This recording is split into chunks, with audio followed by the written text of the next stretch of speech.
শোনেন, আমার recently breakup হয়েছে। 2 বছরের একটা রিলেশনশিপ ছিল।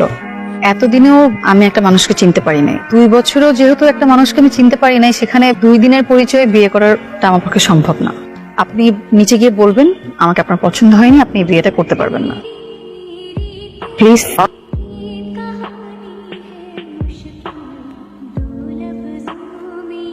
বিয়েটা আমি করতে পারবো না।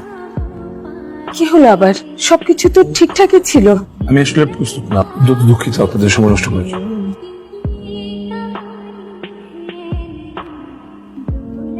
আমার মনে হয় এটা তোমার মেয়ের কাজ। রোহান সাহেব, থ্যাংক ইউ।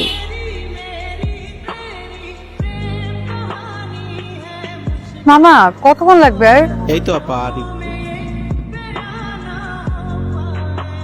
হ্যালো, আরে হাই, আমি সরি, হেলমেট পরা দেখে তো চিনতে পারিনি। আপনি এখানে দাঁড়িয়ে আছেন কেন? সিএনজি নষ্ট হয়ে গিয়েছে। কোথায় যাচ্ছেন? একটা ইন্টারভিউ ছিল। তো দেরি হয়ে যাবে, কারণ আপনাকে আমি ড্রপ করে দিয়ে আসি। না না, থ্যাংক ইউ সো মাচ। সমস্যা নেই, আমার হাতে সময় আছে, আমি সিএনজি ঠিক করে যেতে পারবো। মামা কতক্ষণ লাগবে? 15-20 মিনিট। 20 মিনিট কষ্ট করে দাঁড়িয়ে না থেকে এই সামনে বামে একটা চায়ের দোকান আছে, চলেন চা খাই। ঠিক আছে, আপনি চলুন, আমি আসছি।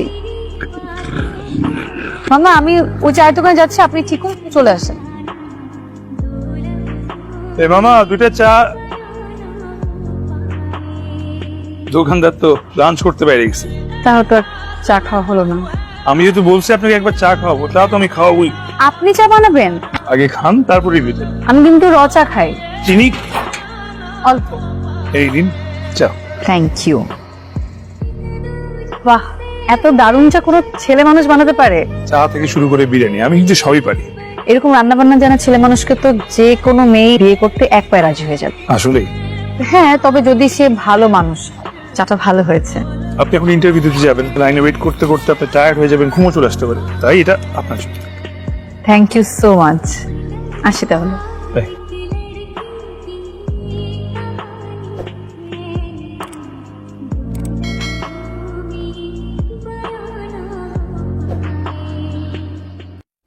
চাকরির ইন্টারভিউ তো একটার পর একটা দিয়েই যাচ্ছিস, চাকরি তো আর হচ্ছে না। আর তাছাড়া আমরা চাচ্ছিও না যে তুই চাকরি করিস, আমরা চাই তুই বিয়েটা। মা, আমি এখন বিয়ে করতে পারবো না। আচ্ছা, চাকরির ইন্টারভিউ তো বিয়ের পরেও দেয়া যায়। রোহান ছেলেটা ভালো, আর আমরা জানি তোর শিখিয়ে দেওয়া কথাটাই ও বলছে। তুই যদি রাজি থাকিস তাহলে আমরা রোহানকে রাজি করে ফেলবো। তোমরা কি চাও আমি খাবার রেখে এখান থেকে চলে যাই? এই আপনি? জি, একটা ইন্টারভিউ ছিল। এটা আপনার অফিস? না না, আপনি ইন্টারভিউ কেমন হলো? তেমন একটা ভালো হয় নাই। আচ্ছা, আপনি কিছুক্ষণ ওয়েট করুন, আমি একটু ভিতর থেকে যাবো আসবো। এই ম্যাডামকে ওয়েটিং রুমটা দেখা দাও।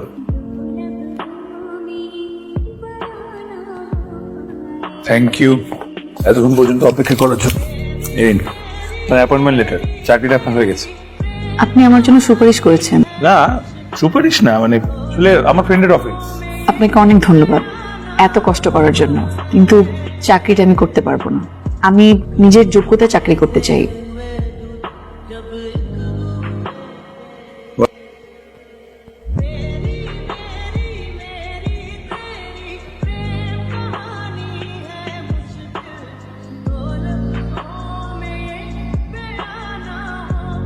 ইয়ার মা, একটু এদিকে এসো তো। এটা রোহান না? আমি আসতে হবে। চা খেয়ে যান। হ্যাঁ, রোহানই তো, কিন্তু ওরা দুজন কোথা থেকে এলো এখন? তার মানে ওদের মধ্যে যোগাযোগ আছে, আর সেটা হলে কিন্তু খুব ভালো হয়, তাই না? রোহান সাহেব, আমি কি আপনাকে একটা কল করতে পারি? আপনি তো কল দিয়ে দিয়েছে, পারমিশন নেওয়ার কি আছে?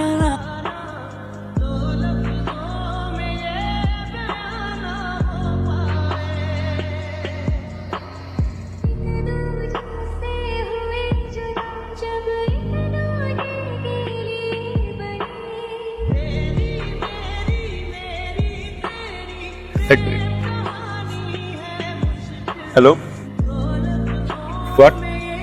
শিওর? হ্যাঁ হ্যাঁ, জি আমি আসছি। কোনো সমস্যা? আমার একটু অফিস থেকে যাওয়া লাগবে। আপনি যেতে পারবেন না? হ্যাঁ হ্যাঁ, পারবো। আমি যাই।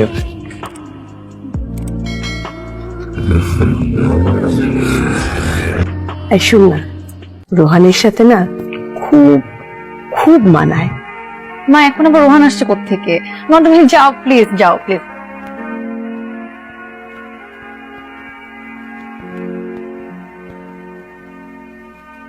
কি হয়েছে আপনার? আপনাকে এরকম বিষণ্ণ লাগছে কেন? গতকালকে ফোন পেয়ে ওভাবে চলে গেলেন, কোনো সমস্যা? আসলে অনেক বড় সমস্যা হয়ে গেছে।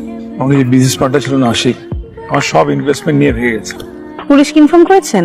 হ্যাঁ, আমার গ্রামের জমি বিক্রি করার টাকা, আমার জমানো টাকা।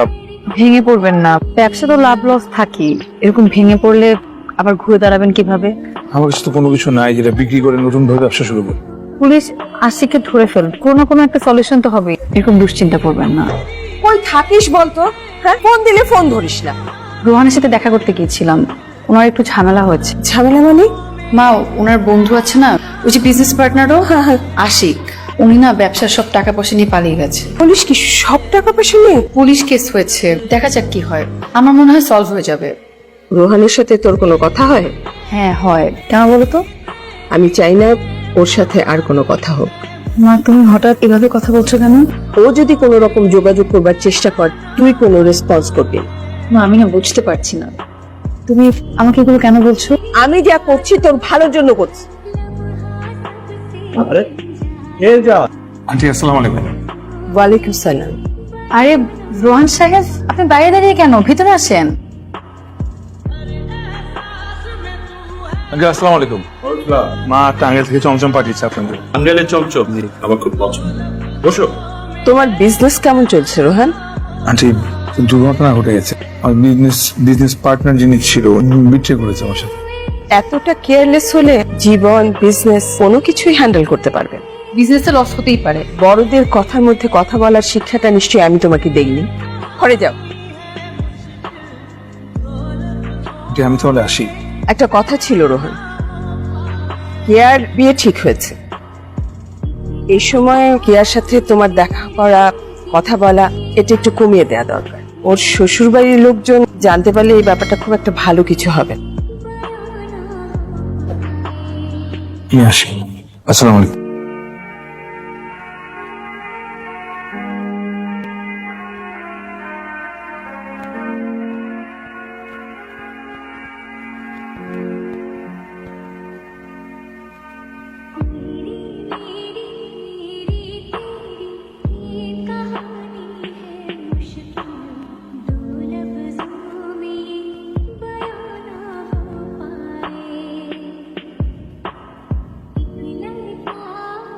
আরে রোহান, তুমি এত রাতে? আন্টি, এটা সুখবর দিতে আসছি। কি সুখবর? পুলিশ আশিককে ধরে ফেলছে। আমার ব্যবসার 80% টাকা আমি ফেরত পেয়ে গেছি, আর 20% বলছে যে 1 মাসের মধ্যে ফেরত দিয়ে দিবে। পুলিশের হেফাজতে আছে। কে বাসায় আছে? বাবা, আমি তোমার সাথে অনেক বড় একটা অন্যায় করে ফেলেছি। কে আসতে দেখা করা যাবে? কেউ তো বাসায় নেই বাবা, ওর শ্বশুর বাড়িতে গেছে। আজ সন্ধ্যায় ওর বিয়ে হয়ে গেছে ওর মামাতো ভাইয়ের সাথে।